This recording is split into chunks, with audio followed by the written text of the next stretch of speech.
E aí, pessoal, tudo bem com vocês? Aqui é o professor Henrique para mais uma aula de biologia. Eu sei o que você deve estar pensando agora. Ai, o professor Henrique tá com uma cara de Neandertal, esse cabelão, essa barba. Eu sei, e eu tô mesmo.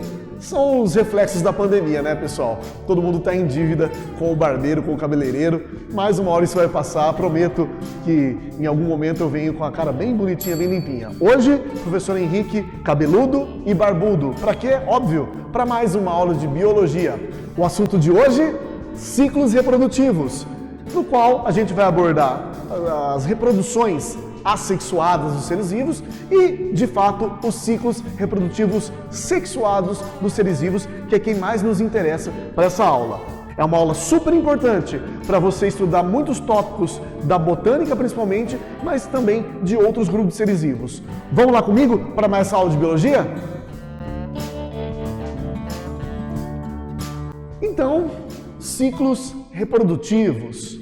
Então a gente vai entender hoje como que os seres vivos se reproduzem. Não o que você está pensando aí, né, com seus detalhes. Na verdade, a gente vai ver de uma forma geral como se dá a perpetuação das espécies, como que novos indivíduos são produzidos e de que forma. Na verdade, os seres vivos têm duas formas básicas de reprodução. A reprodução assexuada e a reprodução sexuada. Mas cuidado!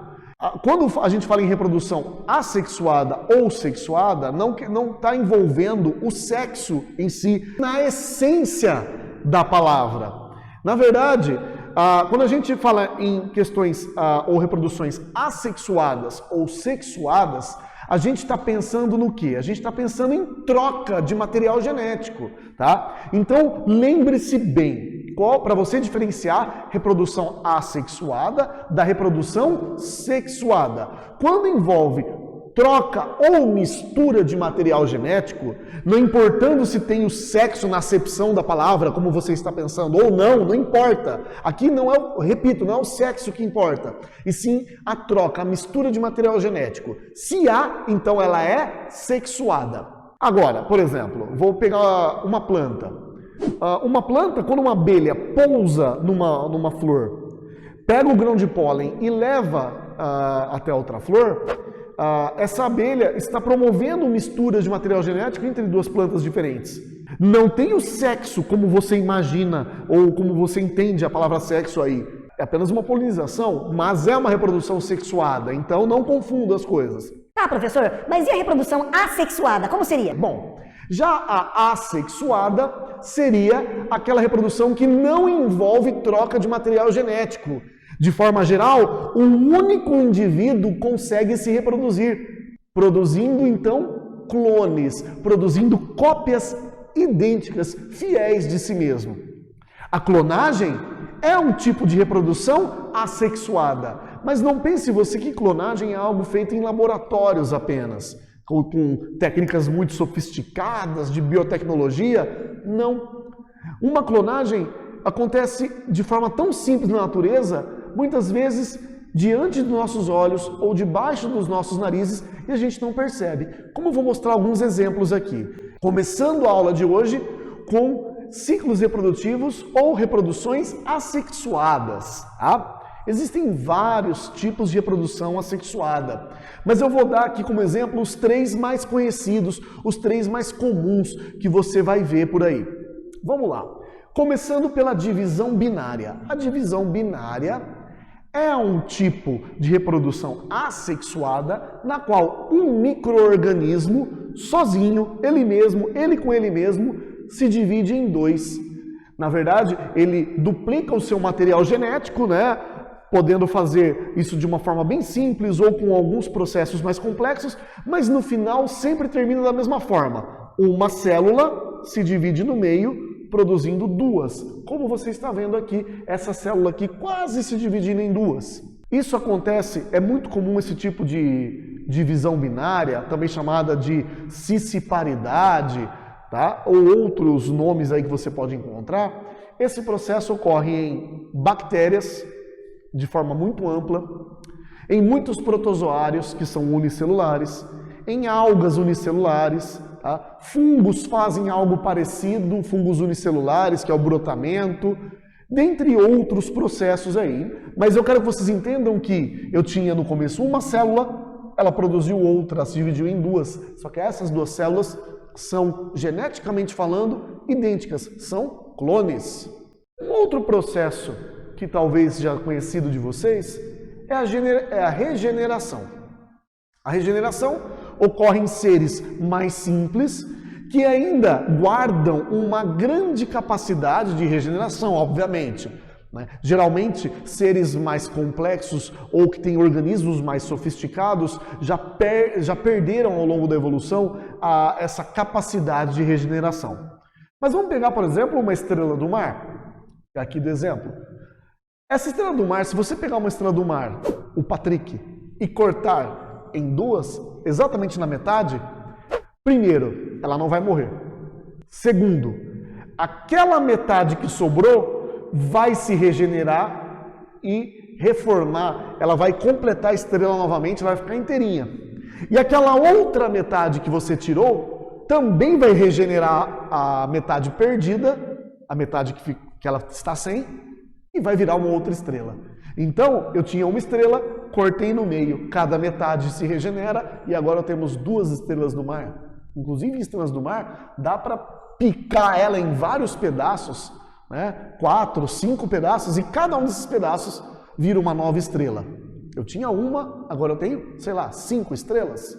É um tipo de reprodução e é assexuado por regeneração. Lembrando, repito para vocês, essas estrelas são todas clones uma da outra, tá bom? Elas são todas idênticas, pelo menos geneticamente falando. Isso acontece só com estrelas? Não. Isso pode acontecer com esponjas, Muitos animais, que são mais simples conseguem fazer isso. Alguns plateumintos, dentre outros aí. Fungos se regeneram de forma muito fácil, fungos pluricelulares, algas, dentre outros aí. E aí tem um tipo de reprodução assexuada que é muito comum aí, todo mundo já viu, todo mundo já teve talvez algum tipo de experiência com o brotamento. E como o próprio nome diz, muito comum em plantas que formam brotos, formam pequenos ramos, formam galhos. Esse broto pode ser destacado da planta mãe, da planta principal, plantado. E esse broto que veio dessa plantinha aqui, era um galho, era um ramo dessa planta, se plantado em outro lugar, vai crescer e virar um novo vegetal. Esse vegetal novo que vai crescer é idêntico ao primeiro. Então é uma clonagem. Sua mãe, sua tia, sua avó nunca pegou um galinho da roseira da vizinha e plantou no jardim da sua casa? E não nasceu uma outra roseira? As cores daquela rosa não são idênticas à da roseira original, da onde foi tirado o galinho? Pois é. Ela utilizou do brotamento para fazer uma técnica muito conhecida entre os botânicos, entre os agrônomos, chamada de estaquia. A estaquia é uma técnica de reprodução assexuada ou propagação vegetativa, como você preferir, como você vai ver em questões aí do Enem, de vestibulares. Essa propagação vegetativa nada mais é do que tirar um ramo, um broto, do brotamento e plantar em outro lugar. Isso acontece, como vocês já devem ter percebido, é muito comum em vegetais, mas também acontece em muitos animais que formam brotos, como esponjas, como quinidários, dentre alguns outros aí. Existem vários outros tipos de reprodução assexuada, particularmente nos vegetais, como a mergulhia, por exemplo, e outros aí. Mas esses aqui são os mais conhecidos e são os principais que podem aparecer para você aí num teste, numa questão. O que é importante saber neste momento sobre as reproduções ou os ciclos reprodutivos assexuados? Você tem que saber que eles não geram, atenção, não geram variabilidade genética. Não tem, porque quando um novo indivíduo é feito de qualquer uma dessas formas, esse novo indivíduo vai ser exatamente um clone, idêntico geneticamente ao outro indivíduo a partir do qual a reprodução foi feita. Então você pode fazer um exército de bactérias, um exército de estrelas do mar ou um exército de plantinhas dessas formas aqui. Esse exército será um exército de clones. Isso tem vantagens? Tem. Primeiro que as reproduções assexuadas, de forma geral, são muito simples e rápidas e fáceis de acontecer. Tá? Então, geralmente, quando numa população quer se aumentar o número de indivíduos de forma muito rápida, e se for possível fazer reprodução assexuada, claro, no caso do ser humano não é possível a reprodução assexuada, mas em muitos animais, plantas e outros seres é possível, a gente já viu. Então, se for possível e quer se aumentar o número populacional, aí a reprodução assexuada é o indicado. Muito embora todos da população sejam iguais ou, no mínimo, muito parecidos. Segunda coisa, se você tem uma característica vantajosa nessa planta, é um pé de laranja que dá laranjas muito doces. Então é interessante você clonar esse pé de laranja, porque você vai ter laranjas muito saborosas, você vai ter vários pés de laranja muito doces. Né? Então a reprodução assexuada é uma garantia que você vai manter as características de quem você está clonando. Mas nem tudo são flores, meus queridos. Na verdade, a reprodução assexuada tem uma grande desvantagem. E a desvantagem é justamente a principal característica dela, que é não gerar variabilidade genética. Todos são iguais. E todos sendo iguais, ou no mínimo muito parecidos, isso traz uma desvantagem no tocante à evolução, ou mais precisamente, à seleção natural. Por quê? Ao longo do tempo, essa população de seres todos muito parecidos vai enfrentar adversidades ambientais, vai ter modificações no ambiente, isso é comum, né, acontecer ao longo do processo evolutivo. E se esse grupo de seres vivos for muito parecido um com o outro, eles não têm repertório para lidar com todas as nuances do ambiente. Vou dar um exemplo para você entender. Vamos pegar esse monte de plantinhas ou esse monte de pés de laranja que você plantou aí, que são todas laranjas doces, e você fez por brotamento, por estaquia, por reprodução assexuada. Você tem um laranjal enorme, de hectares de laranja. Todas iguais ou muito parecidas. Mas veja bem, embora todas nos forneçam laranjas doces nesse caso, se uma praga ou uma doença afetar e matar um pé, vai matar todos, porque são todos parecidos. E nenhum vai ter a resistência contra essa doença ou contra essa praga. Vocês estão me entendendo? Qual é a desvantagem da reprodução assexuada? As espécies que têm pouca variabilidade genética estão mais próximas da extinção. Por quê? Porque qualquer diversidade ambiental, como eu disse, se eliminar um indivíduo, é capaz de eliminar todos e a espécie desaparecer. Tudo bem? Mas professor, e agora? Quem poderá defender as espécies das adversidades ambientais? Eu respondo: a variabilidade genética. Por quê? Quando numa população de seres vivos eu tenho vários indivíduos diferentes, se uma doença, por exemplo, pegar um e matar um ou dois ou alguns, isso não quer dizer que a doença vai matar a todos. Por quê? Existe variabilidade, nem todo mundo é igual, os indivíduos daquela espécie, daquela população são diferentes. Então, o que nós estamos procurando agora é variabilidade. Não só nós, todas as espécies, de uma forma ou de outra, precisam de variabilidade genética. Precisam que seus indivíduos sejam diferentes uns dos outros de alguma forma. E isso, com raros casos, não é encontrado na reprodução assexuada. Então, como conseguir variabilidade genética?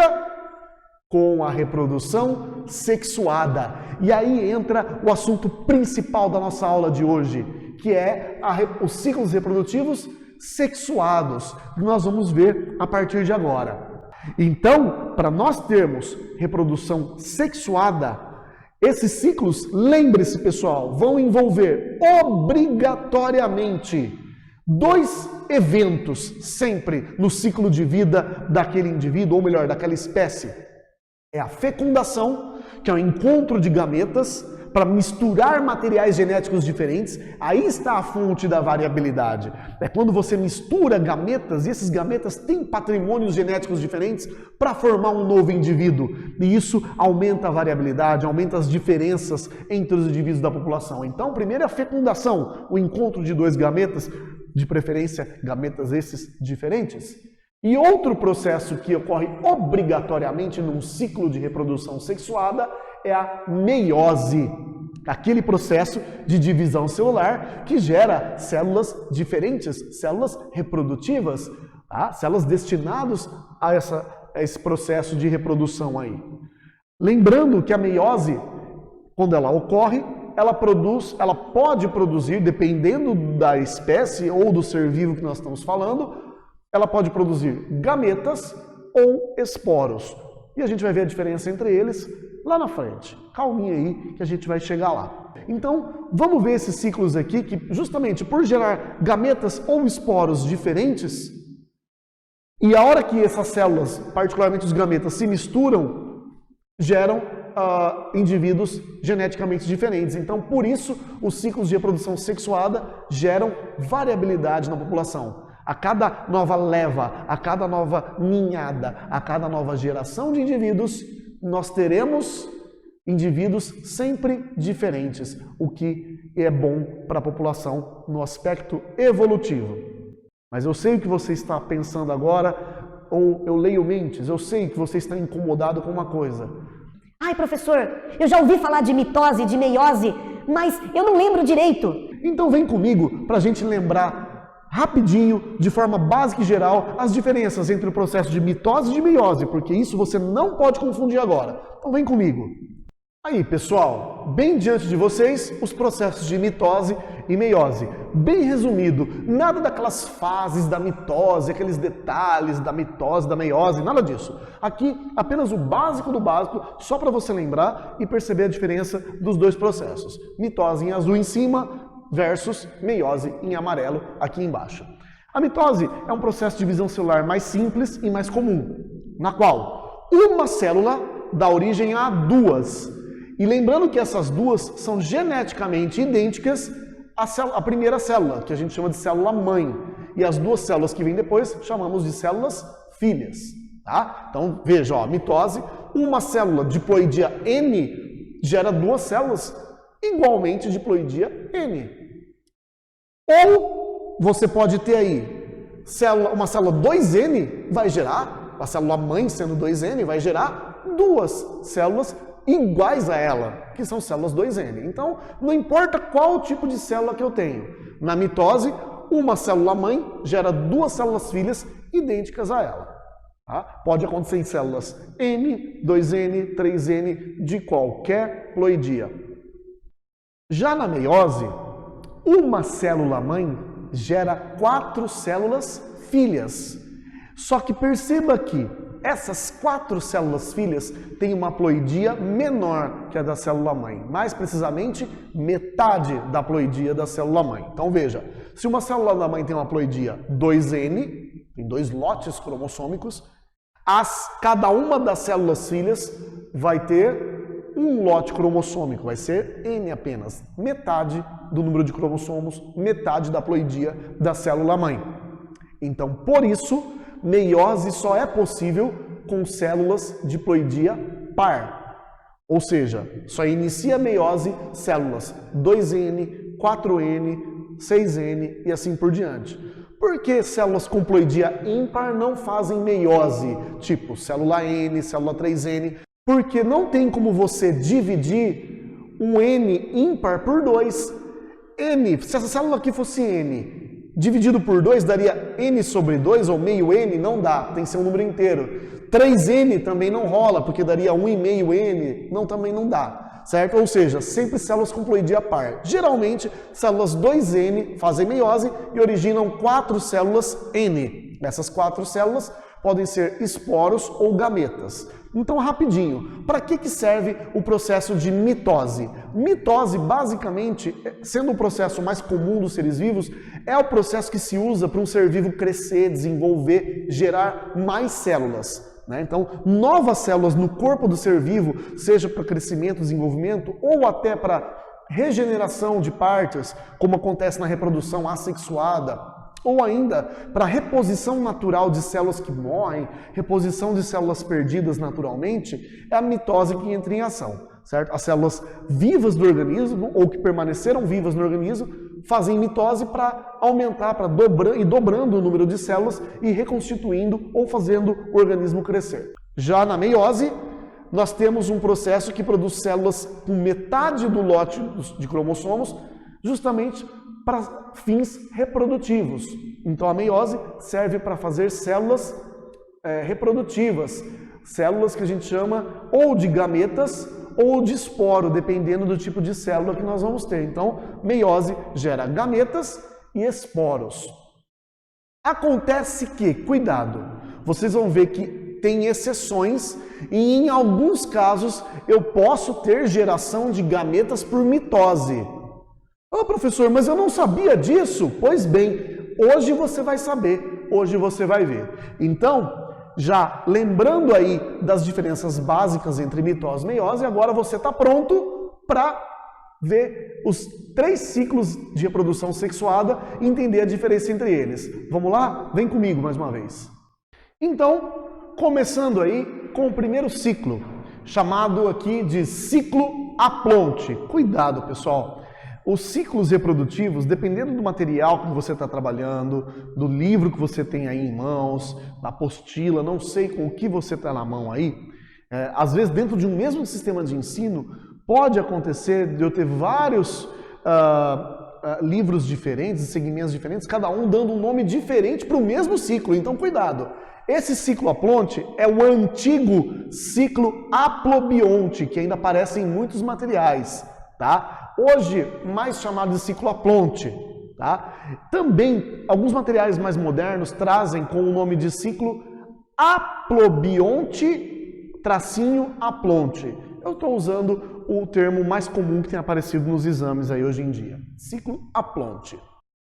O que caracteriza esse ciclo? Bom, eu não quero que você decore os ciclos. Você deve estar pensando que você vai ter que decorar os ciclos para fazer uma prova, alguma coisa. Não. Eu estou aqui para te ensinar a montar os ciclos. Então, vem comigo, vamos fazer o raciocínio passo a passo. Lembre-se, a primeira coisa, todo ciclo de reprodução sexuada, então os 3 que eu vou fazer aqui, não importa qual deles, é obrigatório que tenha 2 eventos que a gente já viu, a fecundação e a meiose. Então faça assim, coloque no papel quando você for montar, não lembro de cabeça o ciclo, se você colocar no papel, sai, quer ver? De um lado, você sempre coloca a fecundação, então lembre-se, fecundação e meiose são obrigatórios. Então de um lado você coloca a fecundação, você pode fechar num quadro como eu estou fazendo para destacar, e do outro lado você pode colocar a meiose, tá? São os 2 eventos obrigatórios. Entre eles, você passa um traço, uma linha, tá? Unindo os 2. Por quê? Essa linha é o meio do ciclo, eu chamo de fronteira do ciclo. Mas essa fronteira, ela divide o quê? Tudo que está para o lado de cima dessa fronteira faz menção a tudo aquilo que é diploide, 2N, porque os indivíduos, ora vão ter células 2N, diploides, ora vão ter células N, haploides, e tudo que é N, então, vai pertencer à parte de baixo. Então, aqui em azul, 2N para cima, N para baixo. Ok? Pois bem, se ele chama ciclo Aplonte, significa que eu tenho um adulto, claro, um ser vivo, um adulto, vamos começar o ciclo sempre pelo adulto, e o adulto vai ser haploide. Então, o adulto aqui nesse caso está aqui na parte haploide do ciclo. Vou destacar o adulto aqui também. Tudo bem, pessoal? Então aqui está o nosso adulto haploide, porque o ciclo é Aplonte, lembre-se. E agora a gente vai começar a girar esse ciclo. Afinal, se há um ciclo, a palavra ciclo nos traz o seguinte significado: é algo que começa, mas vai ter que terminar no mesmo lugar. Então nós vamos ter que começar a girar esse ciclo. No caso, lembre-se, todos esses ciclos que eu vou fazer são ciclos que aqui nesse caso vão girar em sentido horário. Então veja aí na sua frente como que giram os ponteiros do relógio, né? Então, sentido horário é o mesmo sentido, né, que giram os ponteiros do relógio. Lembrou disso, você não erra mais, você não esquece. Então, se eu estou no adulto aqui, imagine isso como um grande relógio, em que aqui o adulto 6 horas, fecundação 9 horas, aqui em cima vai ser meio-dia, meiose 3 horas, nós estamos aqui no adulto, começamos com ele às 6 horas. O relógio não volta para o passado, né? Ele não vai das 6 para as 3 horas, você não volta para a meiose. O adulto, ele vai para cá.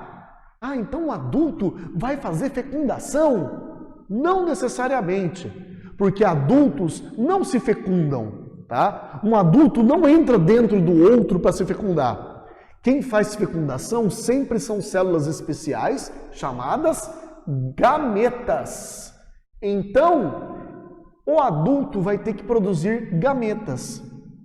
Então, esse adulto pode produzir gametas masculinos ou... Deixa eu melhorar essa seta aqui. Esse adulto pode produzir gametas masculinos ou esse adulto pode produzir gametas femininos. Acontece que, às vezes, esse adulto pode ser hermafrodita ou monóico.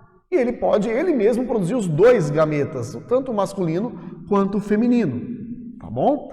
Acontece que, na maioria das vezes, ou muitas vezes, nós temos adultos diferentes. Aqui tem um adulto ou outro adulto, não precisei colocar aqui. Um produz um gameta, outro produz outro. Qual é o destino ou qual é a missão de todo e qualquer gameta? Todo e qualquer gameta tem uma missão, que é encontrar o seu parzinho, o seu parceirinho. Se eu sou um gameta masculino, a minha missão nesse planeta é encontrar a minha gameta feminina, vamos dizer assim. Ou se eu sou um gameta feminino, né, a minha missão é encontrar o meu parceiro, o gameta masculino. Então sempre, para continuar o ciclo, os gametas vão ter que se encontrar. E os gametas se encontram sempre num processo chamado de fecundação. Então, a união dos gametas chamamos de fecundação. Então, veja, esse gameta é diploidia N. O outro gameta é diploidia N. Agora, você deve estar pensando, o adulto, ele é como, professor? Ele é N também. Como que um adulto N produz gametas igualmente N? Eu aprendi, você deve estar pensando aí, eu aprendi que eu sendo um adulto 2N produzo gametas N, né? Eu sendo diploide, meus gametas, espermatozoides ou óvulos, são haploides, são N. Como que um adulto N produz gametas N? Porque isso é diferente do que acontece na gente. Esse adulto N, produzindo gametas N, está fazendo isso por mitose. Então, atenção, é um caso em que o adulto está produzindo gametas por mitose, não por meiose. Lembra que eu falei agora há pouco que pode acontecer da mitose ser um processo que origina gametas também? Obviamente, isso não está acontecendo em animais. Professor, como eu vou saber se é por mitose ou por meiose? Primeiro raciocínio, se ele é N e também está produzindo gametas N, todo mundo que é rosa aqui no esquema é N, N que produz N é mitose. Segunda coisa, onde está a meiose aqui nesse ciclo? Está aqui, não está? Portanto, o adulto está passando pela meiose para produzir esses gametas? Não. A meiose acontece só uma vez no ciclo e é lá longe. Então, se o adulto está conseguindo produzir gametas e não está passando por meiose, vai tranquilo, é por mitose. Tudo bem? É estranho, mas acontece em alguns seres vivos. Vou falar já já em quais seres vivos isso acontece. Tudo bem? Então, continuando aqui. Gameta mais gameta forma uma célula chamada zigoto. Lembre-se, quando dois gametas se unem, forma-se um zigoto. Acontece que o zigoto é uma célula de qual ploidia? Veja, se ele é da união, ele é oriundo da união de dois gametas N, N mais N, o zigoto que será formado será 2N, ou seja, ele sobe, deixa eu centralizar aqui, ele sobe para a parte azul do ciclo, que é a parte 2N. Está aqui, ó, destacado aqui o zigoto. 2N. Tudo bem? Gameta N mais gameta N deu zigoto 2N, por isso que eu fui para cima, para a parte azul. Só que olha que estranho, não vou dizer estranho, vou dizer diferente esse ciclo. Nesse ciclo, o zigoto, diferente do que nós estamos acostumados, né, no ser humano, né, nos animais em geral, o zigoto vai produzir novas células, vai fazer mitose, né? E vai produzir um adulto todo 2N, né? Que é o nosso caso. Mas nós não estamos falando do nosso caso aqui. Esse zigoto é um zigoto diferentão. É um zigoto que não gosta de ser 2N. Ele não vai ficar muito tempo assim. Logo que esse zigoto é formado, passa-se pouquinho tempo, ele já entra em meiose. Olha que loucura, gente! Mal deu tempo dele ser 2N, ele já não quer continuar 2N. E lembre-se, quando uma célula 2N entra em meiose, uma célula 2N produz quantas? 4 células. E elas têm metade da ploidia da célula mãe. Então, se o zigoto, que é a célula mãe, 2N, entra em meiose, produz 4 células N haploides. Essas 4 células N haploides são chamadas, nesse caso, de esporos. São células reprodutivas. Então, vou colocar aqui esporo, né? Esporo, né? Esporo. Vou colocar 4 esporos aqui para você entender que é uma meiose em que um zigoto forma 4 esporos. Mas apenas um desses esporos é que vai continuar meu ciclo aqui. Na verdade, cada um deles pode continuar o ciclo. Porém, eu vou destacar um esporo aqui. Esse esporo germina. Esse esporo vai se proliferar as suas células, né? Quer dizer, um esporo começa a sofrer mitoses. Então, as células se proliferam, ele começa a germinar, começa a aumentar o tamanho do indivíduo, até que a partir de um esporo, isso aí cresça e forma um adulto, fechando o ciclo. Esse é o primeiro ciclo que eu queria apresentar para vocês, o ciclo Aplonte. Ah, professor, que ciclo diferente, na verdade? É, diferente. De esquisito, não estou acostumado com isso. Não é a gente que faz isso daí, não. Nós, seres humanos, nós animais, não fazemos o ciclo Aplonte. Esse ciclo, então você deve estar pensando, as plantas fazem. Também não são as plantas. Na verdade, apenas um grupo de algas faz esse tipo de ciclo. Que algas que fazem? Na verdade, alguns tipos de algas, algas talosas, algas policelulares. Um exemplo de uma alga é a alga Ulotrix, tá? É uma alga aí filamentosa cuja imagem está aí para você aí aparecendo. Só para você ter uma noção de que organismo, né? Para você não pensar que é algo extraterrestre que faz isso daí. Não, isso existe no nosso planeta e são alguns tipos de algas que fazem, tá bom? Essa meiose, ela tem um nome. É uma meiose que ocorre no início da vida do organismo. Logo que forma o zigoto, a primeira célula do organismo, isso aí já sofre meiose. Então, essa meiose é uma meiose chamada de meiose inicial ou zigótica. Zigótica é fácil entender por que essa meiose se chama meiose zigótica. Porque ela ocorre a partir do zigoto, é o zigoto quem faz meiose. E ela é inicial porque ela ocorre no começo da vida do organismo. Então esse ciclo aplonte. Se você está achando muito esquisito, um alívio para você. O segundo ciclo vai ser bem mais familiar. Então vem comigo para o ciclo diplonte. Já o ciclo diplonte é um outro ciclo, né? Como eu disse, um pouco mais familiar para você. Esse vai ser mais fácil de entender. Quer ver? Como que você vai montar esse ciclo? Então, como eu disse ali atrás, você não vai decorar os ciclos. Eu não quero que você decore nada. Eu quero que você aprenda a montar no momento de desespero, no meio de uma prova. Ai, deu branco. Não tem importância. Você vai saber montar. Por quê? Você vai saber que existem regras para montar. Como eu fiz no anterior, a gente vai fazer nesse. Então, o que eu falei para vocês que é obrigatório em qualquer um desses ciclos de reprodução sexuada? São 2 eventos obrigatórios, que é quem? Fecundação e meiose. Então, de um lado você coloca a fecundação, tá? Você coloca ela aqui, você pode destacar ela aqui, fechar num quadrado. E do outro lado você coloca a meiose, do jeitinho que a gente fez no outro ciclo. Entre esses 2 eventos, você passa uma linha, um traço. Essa linha é o que mesmo? É a fronteira entre tudo que no ciclo é diploide, 2N vai em cima, e tudo que é haploide, é N, vai embaixo. Tudo bem? Agora, o que muda nesse ciclo? O que muda vai ser o adulto. Por quê?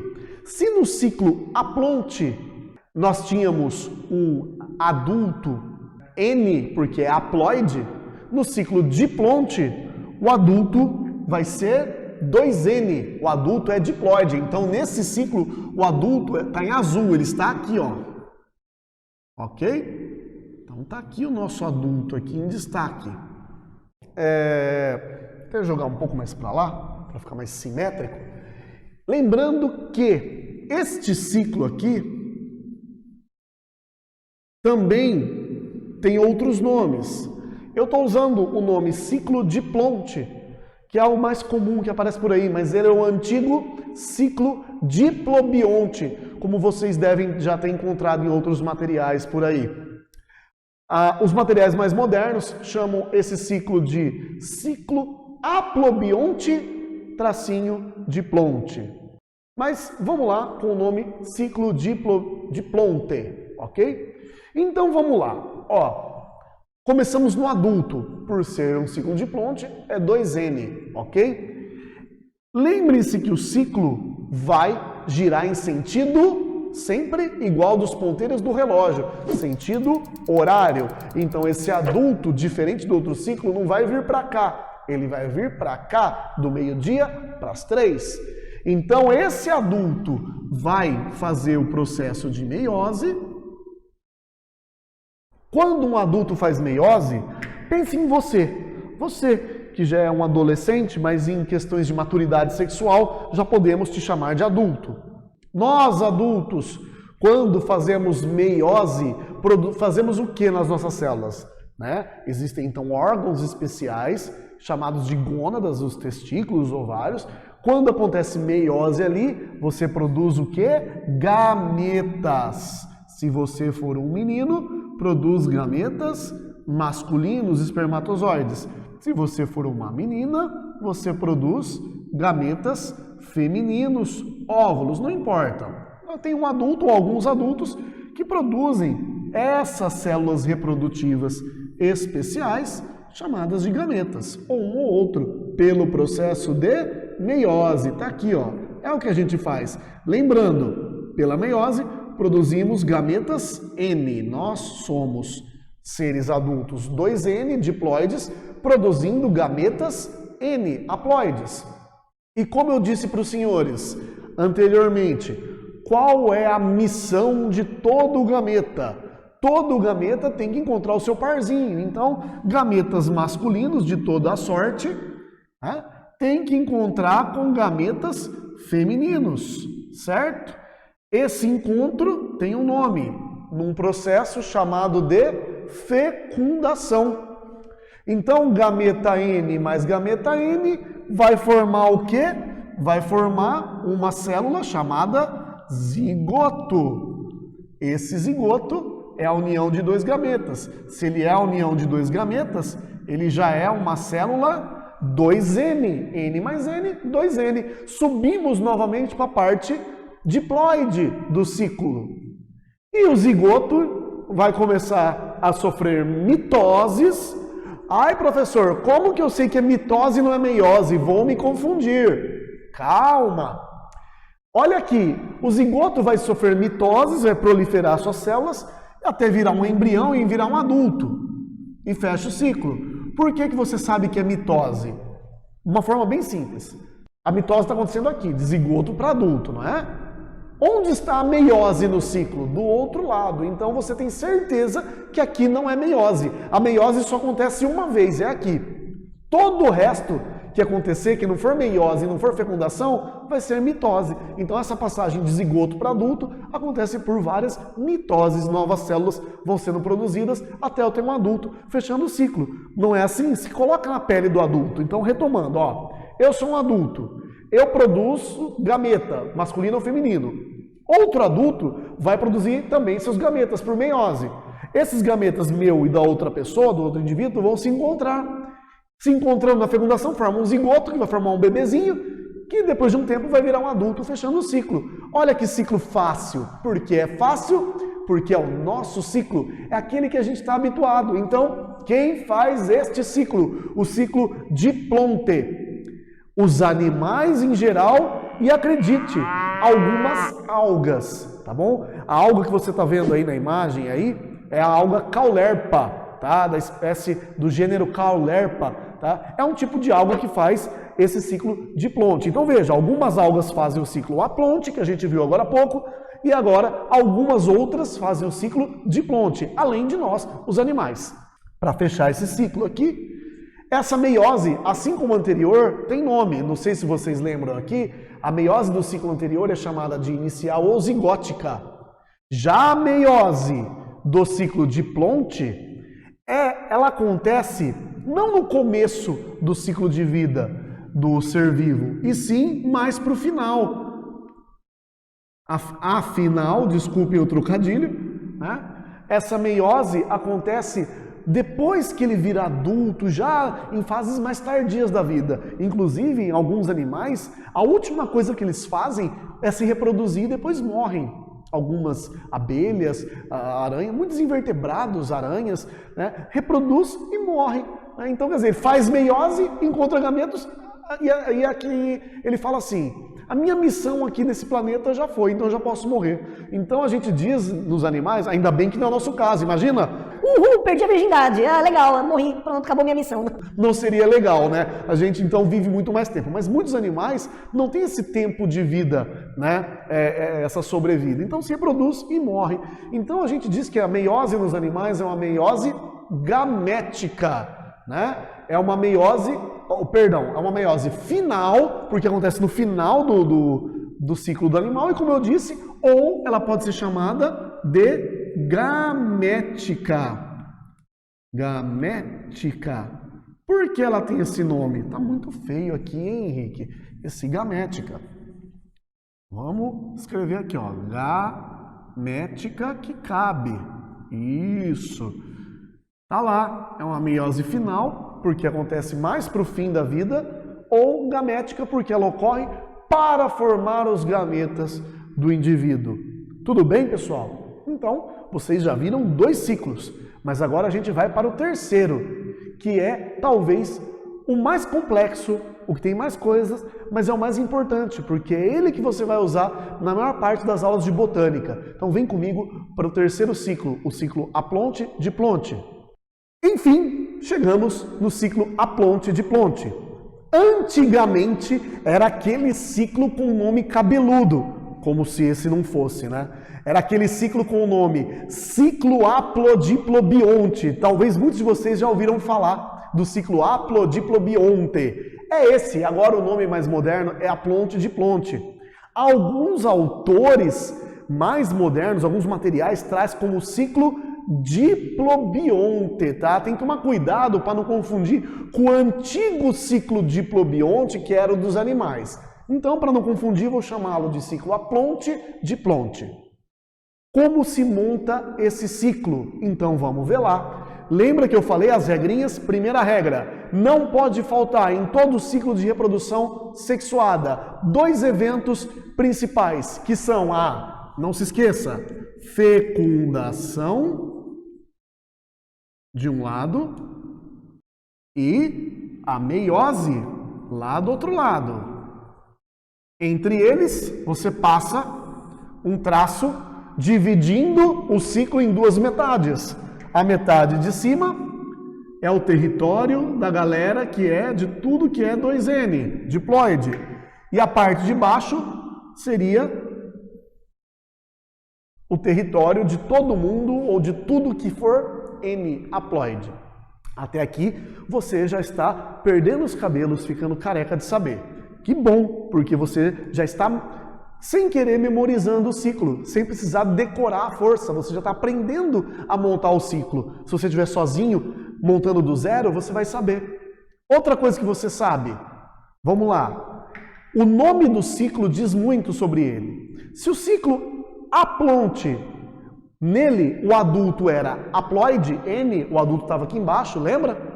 No ciclo diplonte, o adulto estava aqui em cima, não é verdade? O adulto era diploide. E no ciclo haplonte-diplonte, o que você está pensando aí? É isso mesmo que você pensou. Eu tenho, o adulto é os 2. Quase isso. Não é que o adulto é os 2. É impossível o adulto ser as 2 coisas ao mesmo tempo. A bem da verdade é que, vou vir para o lado de cá, que fica mais fácil para você me ver, é que eu tenho adultos diferentes nas duas, vou pegar um apagador aqui, nas 2 partes do ciclo, ou seja, eu tenho na mesma espécie adulto diploide e adulto haploide. Tem 2 tipos de adultos e eles se intercalam. Olha que legal, tá? Então, é um ciclo haplonte, adulto embaixo, diplonte, adulto em cima. Como fazer esse ciclo? Também é outra coisa que vocês já devem lembrar. Lembra do relógio, sentido horário? Aqui você pode começar com qualquer adulto. Vamos começar pelo de cima. Você poderia começar com o de baixo. Esse adulto de cima aqui, se gira em sentido horário, ele não pode do meio-dia voltar para as 9. Do meio-dia ele tem que ir para as 3. Então este adulto aqui em cima vai fazer o processo de meiose. Quando esse adulto faz meiose, produz células reprodutivas especiais chamadas de esporos. Na verdade, a gente sabe que em uma meiose, uma célula 2N produz 4 esporos. Eu coloquei esporos aqui, né, no plural para você já ficar subentendido que são vários esporos que são produzidos. Cada esporo desses germina agora por mitose. Veja, a meiose já ficou para trás. Não é mais meiose. Meiose não acontece mais nesse ciclo. Por mitoses, os esporos germinam, dando origem a adultos. Esporos se multiplicando, N, né? Haploides, se multiplicando por mitose, se transformam em adultos igualmente N.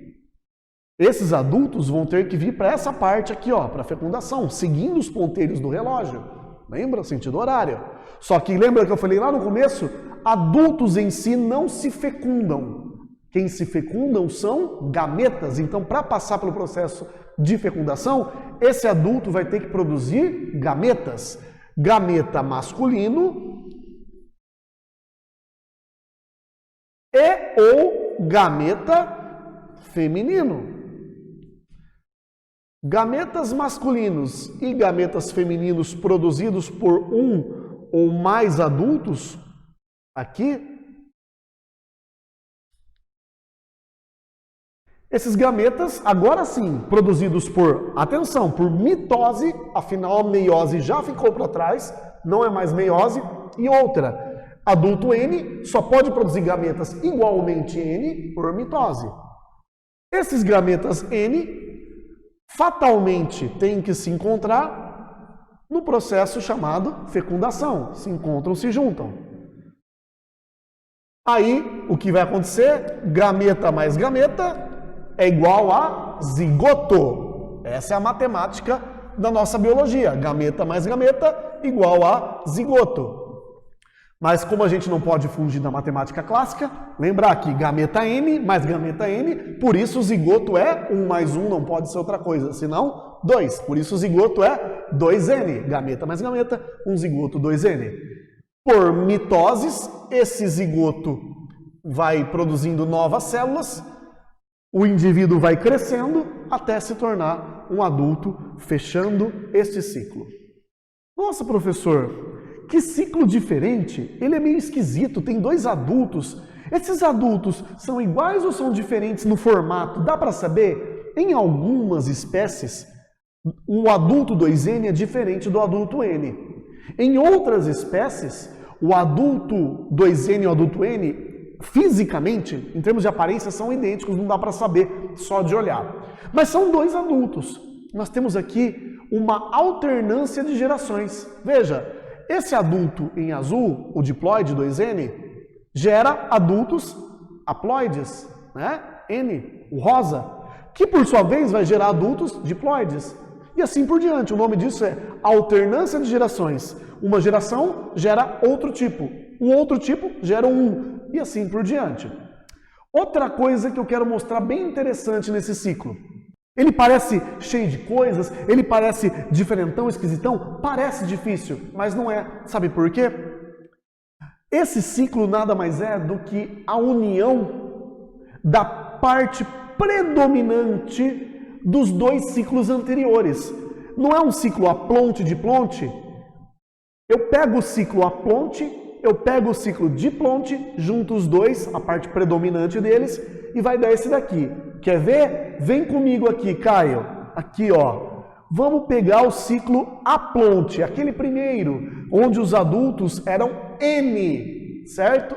Você pega essa parte de baixo do ciclo, que é onde o adulto está, é a parte predominante do ciclo. Se você jogar aqui, ó, você vai ver que é a mesma coisa. E a parte 2N desse ciclo, você vai pegar do ciclo diplonte, onde está o adulto. Ó. O adulto no ciclo diplonte não está na parte azul, não está em cima. Você pega essa parte de cima, transfere para cá, é idêntico, pessoal. Pode ver, pode comparar aí com seus olhinhos. Tudo bem? Esse tipo de ciclo é feito por quem? Aqui que vem a parte mais importante. Este sim é o ciclo das plantas, dos vegetais em geral. Então você que vai começar a estudar os grupos de planta na botânica, as briófitas, as pteridófitas, as gimnospermas, as angiospermas, todas elas basicamente fazem este ciclo. E, além das plantas, algumas, adivinhem, algas. Sim, algumas algas, pessoal. Mas espera lá, professor, alga faz o ciclo aplonte. Eu falei para vocês que um tipo de alga faz o ciclo aplonte. Outras algas fazem o ciclo diplonte.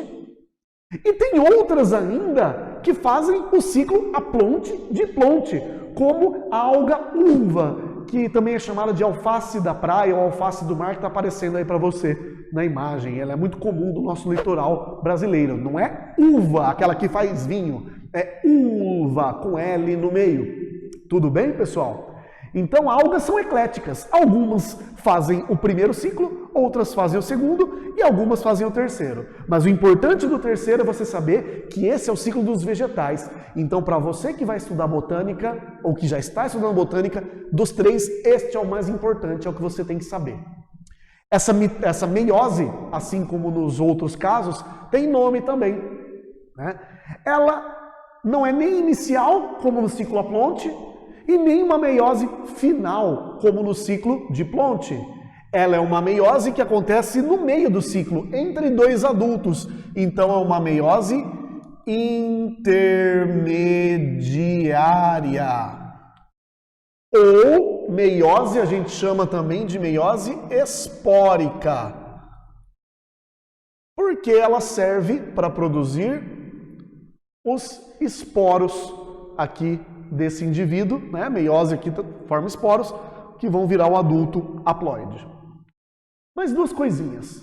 Como a gente falou de esporos e gametas, qual é a diferença entre esporo e gameta? Eu prometi lá no começo da aula que eu ia falar para vocês, agora chegou a hora. Tanto esporo quanto gameta podem vir do processo de meiose, se bem que alguns gametas surgem por mitose, como a gente já viu. Mas, por exemplo, nos animais, que a gente acabou de ver aqui agora atrás, gametas são feitas por meiose. Ambos são tipos de células reprodutivas. Então, Henrique, como eu faço para diferenciar esporo de gameta? É simples, é uma regrinha muito simples. Eu preciso de outro esporo para originar um adulto? Não, né? Um único esporo consegue germinar sozinho por mitoses e se transforma em adulto. Já os gametas não. Com raríssimas exceções, gametas sozinhos não viram adultos. Para um gameta chegar à condição de adulto, ele tem que fazer o quê? Encontrar com outro gameta. Um gameta não nasceu para ficar sozinho, né? O esporo já é solitário, ele sozinho vira um adulto. Um gameta não. Um gameta ele precisa encontrar com outro gameta para formar um zigoto e a partir daí nós termos um adulto, certo? Então essa é a diferença. É a forma mais fácil de você diferenciar um esporo de um gameta. E aqui, por fim, fica mais uma última coisa que é muito importante você ter noção nesse momento, tá? Esses adultos aqui, qual o nome desse adulto? Adulto. E qual o nome desse adulto? Adulto. Daí você fala, meu Deus, como eu vou diferenciar? Ah, é só falar o adulto azul, ou o adulto rosa, ou o adulto 2N diploide, ou o adulto haploide N. Tá, mas tem uma maneira melhor para a gente saber identificar facilmente e diferenciar esses adultos. Eles têm nomes diferentes, então eu vou apagar aqui e colocar os nomes desses adultos, tá? Que vocês vão ouvir falar muito e que vai aparecer muito para vocês, sobretudo, como eu disse, nas aulas de botânica, tá?